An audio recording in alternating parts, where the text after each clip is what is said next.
Hi friends, welcome in online infotech. I hope you are fine.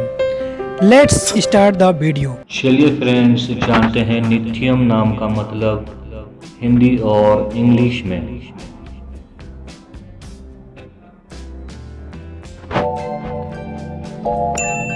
Subscribe to my channel, click the bell icon, get notified directly latest upload. Nityam ये लड़कों का नाम है।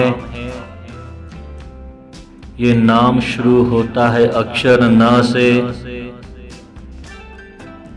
इस नाम के कुल अक्षर हिंदी में 4 हैं। इस नाम का मूल हिंदी भाषा से है। इस नाम का धर्म हिंदू है। इस नाम का अर्थ हिंदी में हमेशा निरंतर, English meaning has always constant.